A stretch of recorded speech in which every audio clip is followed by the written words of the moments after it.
Here you go, 6 minutes after the hour now. Diane, back to you. Okay, Tony, thanks. We do love the story of a kind of real-life fairy tale. Imagine waking up one morning, you're a Minnesota all-American dad. You travel 6,200 miles to Nigeria to discover, well, you're a prince. And we learned about this life-changing adventure in GQ magazines. All true, happened to Marty Johnson, who is also known as Chinyere Ojiki. Did I pronounce that right? Well, we'll see. Meet Marty Johnson, mortgage broker, husband, an average dad, living his life in an ordinary small town, Eagan, Minnesota. And since he was adopted, he thought when he began searching into his past for clues to his heritage, the results would be ordinary too. He learned he was the result of a brief encounter between Kathleen, a California college student, and John, an exchange student from Nigeria. They had given him up for adoption to be raised by loving parents. Just a few years ago, he succeeded in finding his birth mother, arranged to meet her, and stepped up the search for his biological father. Months later, a letter arrived. A small explosion in an ordinary American life. Welcome to the Ojika dynasty. You come from a noble and prestigious family. Turns out Marty's father is chief, in effect king, of the Abo village in Nigeria, considered royalty.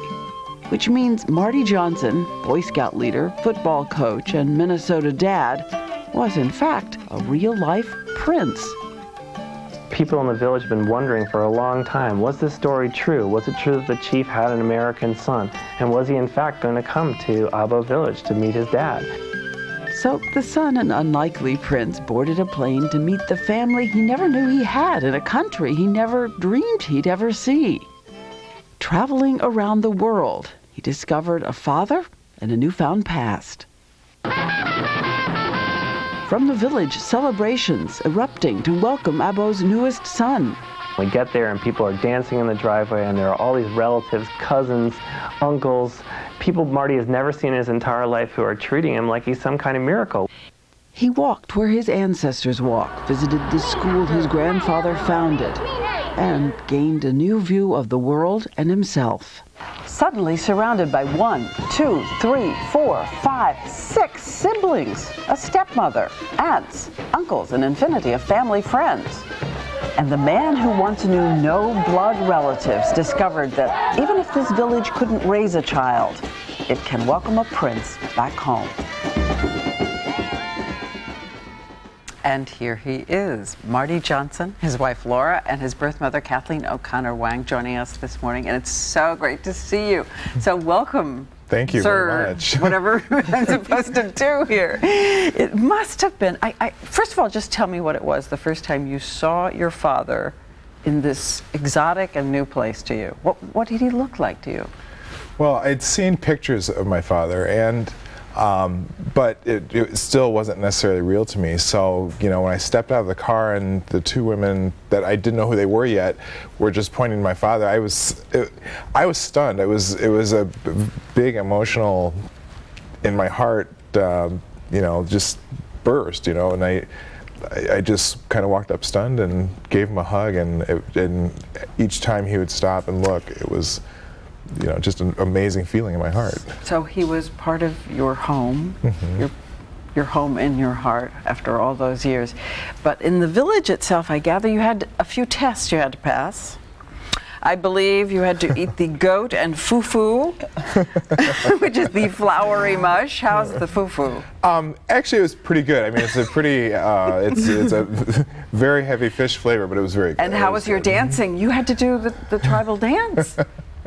I'm trying so hard to get him to do it this morning. You know, it's easy. I just did whatever moved me, and at the time I had, you know, my cousins and my sisters, and I realized I was in Africa, and I was just dancing, and it was kind of a joyful thing. I also love that they gave you one of the cola nuts to take with you to your leader, President Bush. Yep, I'm still working on getting that meeting. Yeah, to give him that nut. Well, Laura, tell me about this for you. What is this discovery like for you? I can't imagine.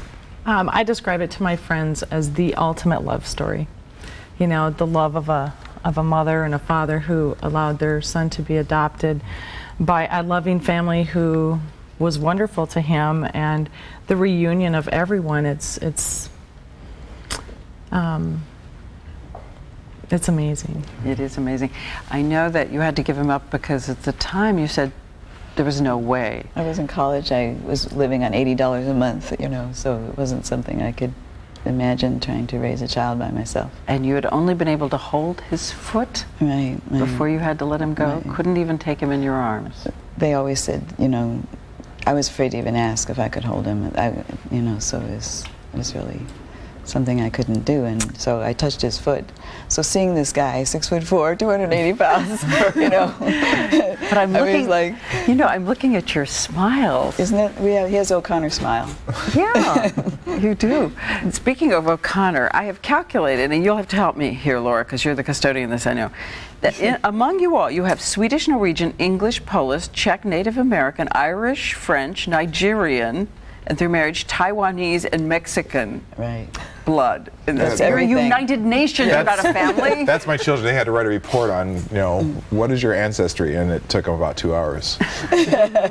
So what did the kids think of their father now, who is, in fact, he's the Prince of Wales for the tribe? I mean, he is in line to be chief of the tribe, head of the tribe. My son is like, oh.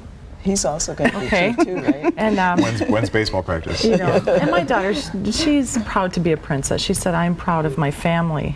But they understand, in America we don't have the same hierarchy, and so when we go back to Africa, it'll work. Now that you've been there, any thought you would ever give to moving there for a while and actually taking up the duties? Well, like I told my wife, you always wanted to retire someplace warm. I don't know if I'm still learning so much about this, and when we go to Nigeria, God willing, sometime in the next year or so, I'll learn more. I don't necessarily have plans to move there, but I'd like to be there. I'd like to go there often if I can. Well, again, it is an amazing story. No one would believe it if we weren't sitting here looking at the three of you. And thanks so much for sharing it with us. Thank you very much. Thank you. And we'll turn next to this question of whether you can manufacture trust in a bottle. What is that about? Coming up.